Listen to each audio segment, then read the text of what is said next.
1920 کے ابتدائی ایام میں شاعر مشرق علامہ اقبال رحمۃ اللہ علیہ کے نام ایک گمنام خط آیا، جس میں تحریر تھا کہ حضرت محمد صلی اللہ علیہ وآلہ وسلم کے دربار میں تمہاری ایک خاص جگہ ہے جس کا تم کو علم نہیں۔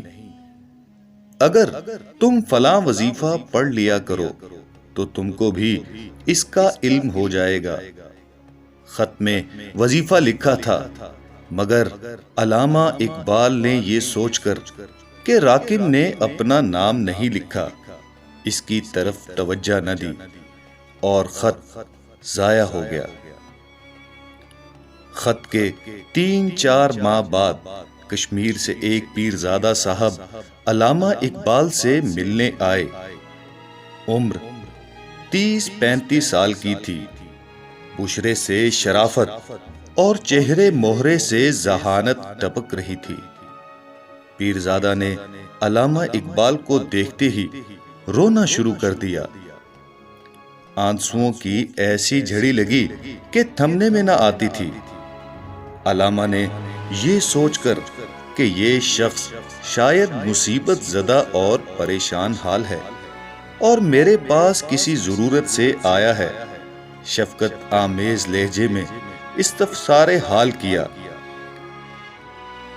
پیرزادے نے کہا، مجھے کسی مدد کی ضرورت نہیں، مجھ پر اللہ تعالیٰ کا بڑا فضل ہے۔ میرے بزرگوں نے خدا تعالیٰ کی ملازمت کی اور میں ان کی پینشن کھا رہا ہوں۔ میرے اس بے اختیار رونے کی وجہ خوشی ہے، نہ کہ کوئی غم۔ ڈاکٹر صاحب کے مزید استفسار پر اس نے کہا کہ میں سری نگر کے قریب ایک گاؤں کا رہنے والا ہوں۔ ایک دن عالم کشف میں میں نے حضرت محمد صلی اللہ علیہ وآلہ وسلم کا دربار دیکھا۔ جب نماز کے لیے صف کھڑی ہوئی تو آپ صلی اللہ علیہ وآلہ وسلم نے دریافت فرمایا کہ محمد اقبال آیا یا نہیں۔ معلوم ہوا کہ نہیں آیا۔ اس پر ایک بزرگ کو بلانے کے لیے بھیجا۔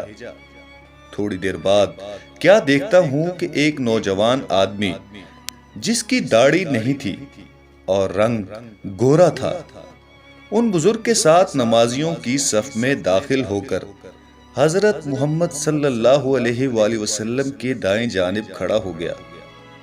پیرزادے نے علامہ سے کہا، میں نے آج سے پہلے نہ تو آپ کی شکل دیکھی تھی اور نہ میں آپ کا نام و پتہ جانتا تھا۔ کشمیر میں ایک بزرگ مولانا نجم الدین صاحب ہیں، ان کی خدمت میں حاضر ہو کر میں نے یہ ماجرا بیان کیا تو انہوں نے آپ کا نام لے کر آپ کی بہت تعریف کی، اگرچہ انہوں نے بھی آپ کو کبھی نہ دیکھا تھا، مگر وہ آپ کو آپ کی تحریروں کے ذریعے جانتے تھے۔ اس کے بعد مجھے آپ سے ملنے کا شوق پیدا ہوا اور آپ سے ملاقات کے واسطے کشمیر سے لاہور تک کا سفر کیا۔ آپ کی صورت دیکھتے ہی میری آنکھیں اشک بار ہو گئی کہ اللہ تعالیٰ کے فضل سے میرے کشف کی عالم بیداری میں تصدیق ہو گئی، کیونکہ جو شکل میں نے عالم کشف میں دیکھی تھی، آپ کی شکل و شباہت عین اس کے مطابق ہے، سرے منہ فرق نہیں۔ کشمیری پیرزادہ اس ملاقات کے بعد چلے گئے۔ اب ڈاکٹر اقبال کو وہ گمنام خط بہت یاد آیا، مضطرب ہو گئے۔ اس میں مرقوم وظیفہ یاد نہ رہا تھا۔ پوری واردات کی تفصیل اپنے والد بزرگوار کو لکھی اور اس امر کا اظہار کیا کہ مجھے شدید ندامت ہو رہی ہے اور روح شدید قرب میں مبتلا ہے کہ میں نے وہ خط کیوں ضائع کر دیا۔